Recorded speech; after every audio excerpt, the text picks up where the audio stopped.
When you think of Nick Shell, I want you to think of a kind man with a warm heart who cares about you.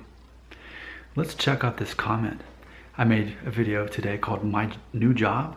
I'm officially a balding stay-at-home dad. Yup, and by the way, you can tell when my tone of my voice is quieter, it means I'm trying to keep my daughter asleep. She's 1.5 and it takes like sometimes up to close to an hour just to get her to sleep for an hour. Silverwater 92 had this to say, quote, I'm 25, so he's about 11 years younger than me. I'm 25 with Norwood too, which is where I was at, by the way, at age 25, and I've documented that in videos I've done on this channel where I show photos of myself. So I was where he was at age 25. I noticed some recession when I was 18, and I had some, I just didn't notice it, but I can relate. Right now, my hairline is a steady Norwood 2 and has been since about age 20, which again was the case for me. Here's where we differ. I use Rogaine now, and I take saw palmetto in an attempt to reduce some DHT. I also found that anti-dandruff shampoos helps cool and reduce inflammation on my scalp, which I think might help too.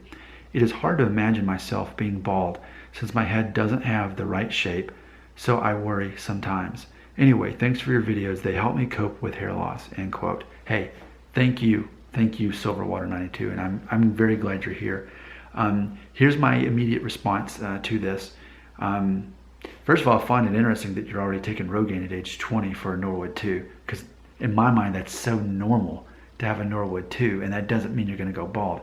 Being Norwood 3 or beyond at age 35, that's a problem, but Norwood 2 at 20, it's normal, and for a lot of guys, they never get any worse than that. But it goes back to my theories about the 1-year-old photo of your hairline, how soon you grow a beard, and all that other stuff, according to my own theories. Here's what I want to address, though.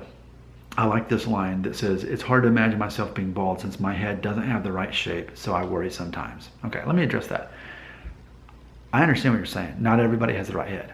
You all have told me that I do have the right head, so even when I start buzzing it off and shaving it at Norwood 4, that ultimately I can still get away with it because I'm a good enough looking guy. You said I'm a 6 out of 10, so thank you. But what if you don't have the right head? This is what I want to tell you. This week, I have a friend, and I had published a blog post on my blog, Family Friendly Daddy blog. It's about parenting, and it had a little avatar of someone who commented, and it said so and so likes this blog post you did. He liked it on Facebook. I didn't see the name, I just saw the picture, and it was this guy, and he had a black beard, big thick black beard, and a shaved head. And I didn't see his name to even recognize him. I was like, oh, somebody liked it. And then I thought, oh, he's a good looking guy. Just me being me, he was a good looking guy.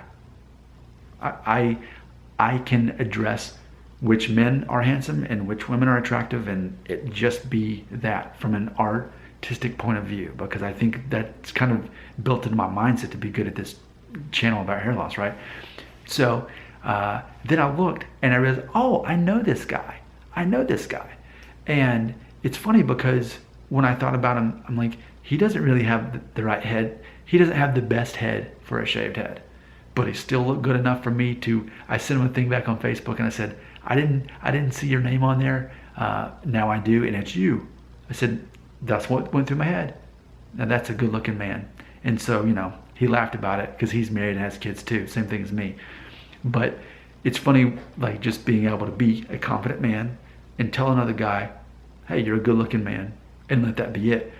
But the point of this is he would not be the epitome of someone you think has the perfect head to shave if he's going bald, because by the way, he is bald on top. I mean, I don't know. He might be a couple years younger than me, but I don't think he has any on top. And he looks good, and he's got the beard. So I guess what I want to tell you here is that good for you for trying to keep your hair. You're a hair loss helper, and I'm happy for you, Silverwater 92. Worst case scenario, though. Worst case scenario. Let's say that you really are going bald, that you're not overreacting at age 22 or Norwood 2, and that everything fails you. The Rogaine fails you. Your genes fail you, and you go bald, and the palmetto, all of that fails you. I still think at the end of that, though, there's a good chance if you grow the beard and you shave off or you buzz your hair, I still think whether or not you have the best head for it may not be that important. It may be the fact that you do it. I'm telling you, our society deems a man with a beard and a shaved head is cool and attractive and confident. So even worst case scenario, I think things are pretty good for you. So I'm glad to hear that I can encourage you, but I want the most encouragement I can give you to come from what I'm saying right now, because this isn't fluff. This isn't marshmallow cream.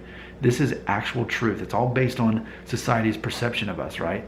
Well, I'm telling you, they will, even in your worst case scenario, I predict that you'll still be perceived quite positively, because I perceived another man that I knew but just saw him from a distance. I'm like, you're a good looking guy. And turns out he didn't have a perfect head for shaving, but he pulled it off enough for me to say, you're a good looking guy. So worst case scenario, your life is still going to be great.